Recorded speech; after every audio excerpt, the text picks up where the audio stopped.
यवतमाळ जिल्हा स्वातंत्र्य सैनिक पाल्य समितीने जिल्हा आणि नगरपालिका प्रशासनाच्या दुर्लक्षाचा आरोप करत 15 ऑगस्ट पासून बेमुदत उपोषणाचा इशारा दिला आहे। 9 ऑगस्टच्या आंदोलनानंतरही प्रशासनाने कोणतीही दखल घेतली नसल्याचा आरोप समितीने पत्रकार परिषदेत केला आहे। स्वातंत्र्य सैनिकाच्या वस्तूच्या संग्रहालयाचा घेतलेल्या निर्णयाची अंमलबजावणी होत नसल्याने हा ऐतिहासिक ठेवा नष्ट होण्याचा धोका असल्याचे समितीचे म्हणणे आहे। आमदार बाळासाहेब मांगुळकर यांनी विधानसभेत प्रश्न उपस्थित केला असून पालकमंत्री संजय राठोड यांनीही यापूर्वी याबाबत सूचना दिल्या होत्या। समितीने त्वरित बैठक घेऊन लेखी तोडगा काढण्याची मागणी केली असून शासनाने ठोस पावले उचलली नाहीत तर 15 ऑगस्ट पासून बेमुदत उपोषणावर ठाम राहण्याचा निर्धार व्यक्त केला आहे। महाराष्ट्र टीव्ही 24 करिता अक्रम दिवान, यवतमाळ। महोत्सवी वर्षानिमित्त यवतमाळ नगरपालिका आणि जिल्हा प्रशासनाने स्वातंत्र्य संग्राम सैनिकांनी स्वातंत्र्यपूर्वी काळात आणि स्वातंत्र्योत्तर काळात ज्या वस्तू वापरल्या होत्या, ज्या स्वातंत्र्य संग्रामाशी संबंधित होत्या, त्या वस्तूंचं संग्रहालय यवतमाळ येथे उभं करण्याच्या दृष्टीनं निर्णय घेतला होता।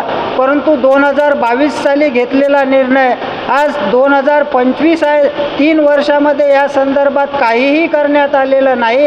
ह्या वस्तू ज्या आहेत त्या वस्तू मौल्यवान असून अँटिक पीस म्हणून त्याचा गणना होते, ज्याची बाजारामध्ये करोडो रुपयाची किंमत आहे।